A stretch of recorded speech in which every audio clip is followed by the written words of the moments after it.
everybody, it's Scott, KC1MUR. Thought I'd just pop in today and try not to be ranty and on one. We'll see how that goes. Keep your fingers crossed. No promises, but I'm going to try really hard. So that's out of the way. Let's get into the topic for today, which is why you don't see a lot of technical videos on this channel, why you don't see us doing a lot of reviews, why you don't see us, showing us doing contesting and stuff like that. There's a bunch of them out there could do a lot better than we do, and I can name a couple of them right off the top of my head. There's a ham radio crash course, there's temporary offline, there's a ham radio crusader, there's a bunch more that I watch, and for the life of me, right at this moment, I can't pull up their names or their call signs, which isn't surprising because my ADHD, out of sight, out of mind, object permanence, that whole thing. Plus, I'm driving in the car. And just as a reminder, I do these while I'm driving in the car because I am ADHD, and I use driving as a stim, which stimulates a part of my brain that wants to always interrupt me when I'm doing stuff that I actually want to focus on. So by driving, I occupy that part of my brain, then I can kind of concentrate on what I'm doing. And if you think that I am inarticulate in these videos and goofy in these videos, you don't want to see me if I'm stuck in a room trying to talk, because it's just not going to work. So getting back to why we don't do the technical stuff, yes, it is partially because there are people that are better at it than we are. But this isn't about finding a niche. This isn't about going, okay, where are we going to market ourselves and place ourselves in the market, to get the most views and to monetize and stuff like that. That's not our goal. Our goal is to improve the world, and to do that through radio, or at least kick it off through radio. And so, yes, my videos are more touchy-feely. My videos are more about society and neurology and how we interact with others, because that shit is important. And we did not start Alliance Amateur Radio Network to further the technology in amateur radio. We did it to further the inclusion in amateur radio. And so that means we need to bring people in. And we need to bring people in who have felt left out. And in order to do that, we need to, one, try to figure out why they feel like they're left out. Two, identify the sources of these barriers to them. And then three, get the whole community to work together to eliminate those barriers. You won't see videos from me about how to build a ASL3 node on Raspberry Pi, or the latest and greatest radio that just came out, and this is what it does and this is what I think about it. Can you imagine me trying to review a radio while driving down the road in my car? I tried it with the antenna, and that did not go over so well. That was a pretty crappy video, and I'm sorry for that. You can see me like, oh, look at this, and I'm playing with buttons, and the next thing you know, I'm in the woods, because I'm in New Hampshire, and as you can see, if you look out the windows here, it's all trees. And I think it's called sudden deacceleration syndrome. This is New England, so not only is it all trees, but there's rock walls before you get to the trees. And those rocks are granite, and they have been there for hundreds of years. They are not moving. So, yeah, probably not a good thing, unless you wanted to get the experience of seeing me having a biophone shoved up my nose by my airbag. So I'll give you a little other history that influences this, especially from my perspective. Todd, KE9 EQS, he does like the interviews. Why my voice went up like that, I don't know. He does the interviews. He's got a couple coming up here that I think you're going to find really interesting. So that left, and those are a lot of work, right? You got to schedule with other people. They tend to be long. There's a lot of editing. There's a lot of coordination. So I told him I would help fill in some gaps, right? Because nobody's going to want to follow a channel that only puts something out once a month or once every 3 months or whatever. So I said, yeah, I'll help fill in some gaps here, and I'll start doing some stuff. And it took me a little while to get my stride again, because this is not the first time around that I've been on social media and on YouTube as a content creator.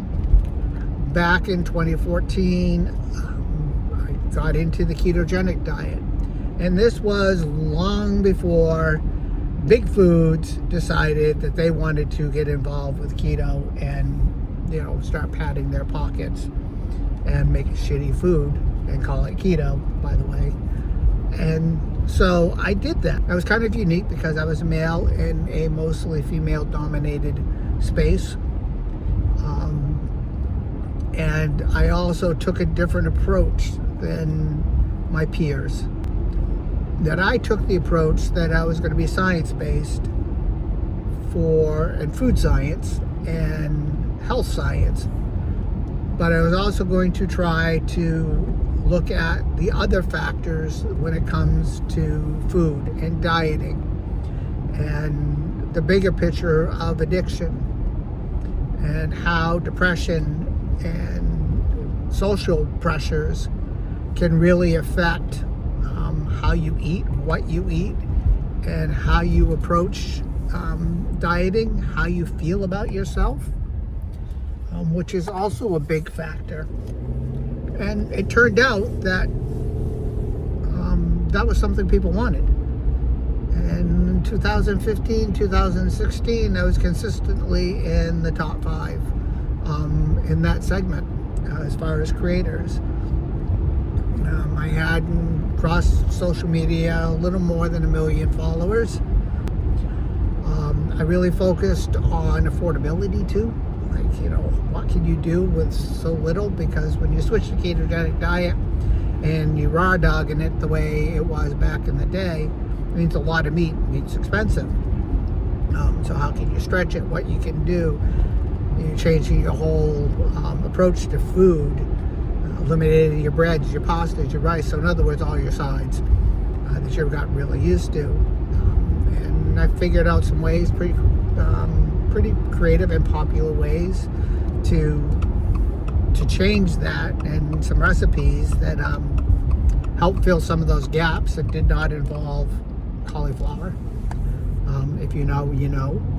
My most popular videos and my most popular post, and actually my most popular book, focused on the emotional and mental side of things. So when I came into this role here, it just kind of organically just kind of happened that that's where I ended up going. And if it's not your thing, I get it. And it's all right. Some people don't want to think about this stuff when they are in their leisure time. Right? When you're off on YouTube, you don't want to think about bad things or question yourself or question, why things happen to you the way they do.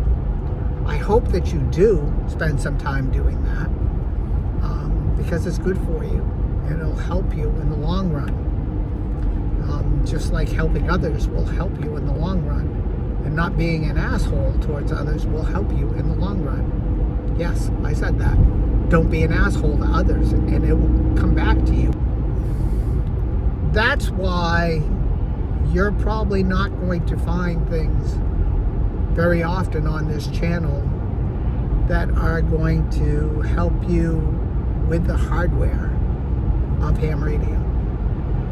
You're not going to find, I will do some. I've got some products that I just really have been impressed with, and I'd like to tell people about them. And I will. But most of my stuff is going to be like what you've seen, which is want to help you be in radio. I want to help you succeed in radio. I want to help you be comfortable in radio. And I want to help you help others do the same. No rants today. Today is just some honest talk. I've given you honest talk up to this point, and I always will. But I felt I kind of owed it to the people who have subscribed and who have supported us across social network. And there's some wonderful people out there on Mastodon, Blue Sky, Tumblr, who have consistently helped boost our exposure with zero skin in the game. I mean, they just like our message. That's what I assume. It'd be nice if we could monetize this channel eventually, because that would just mean that there'd be more money available to do outreach. If it doesn't happen, it doesn't happen. It's not going to change our trajectory. If I have to continue to, kick some money in the coffers out of my pockets to put my money where my mouth is, I'm going to do it because I believe in this. And we've had some donations, which has been nice. And, we do have the store up there. We have one on Etsy as well. So, honestly, if you're going to buy something, don't do it off Etsy because you'll pay more. Because we have to pay more in fees. Our regular store is, run by us. We just pay, we just pay credit card processing fees, and that's it. The rest of it is, obviously we pay for the product too, but as far as fees above and beyond the cost of the goods, because we're not trying to buy a Bugatti or, an 18-bedroom house. We're just trying to help others. So, if you're interested, go check out our store. It's store.allianceamateur.org. Like I said, you can find us on Etsy if you want. If you prefer to go through Etsy, if it makes you more comfortable, or Alliance Amateur on Etsy, you can find us. It's the same stuff we have in our store. We have t-shirts, hats, sweatshirts, mugs, tumblers, mouse pads, laptop sleeves, stuff like that. Go check it out. Some of it's branded for Alliance Amateur Radio Network, and some of it's just focused on ham radio stuff. So, appreciate it if you go take a look, and if you're in the market for a new t-shirt or a new mouse pad, maybe you need a new tumbler for your car. If you would consider buying one from us, we'd appreciate it.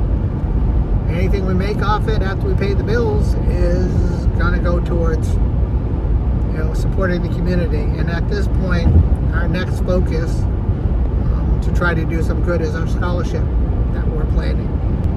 And we do make a donation each month to the Pride Radio Network, because they very graciously allow us to use their network for our weekly nets.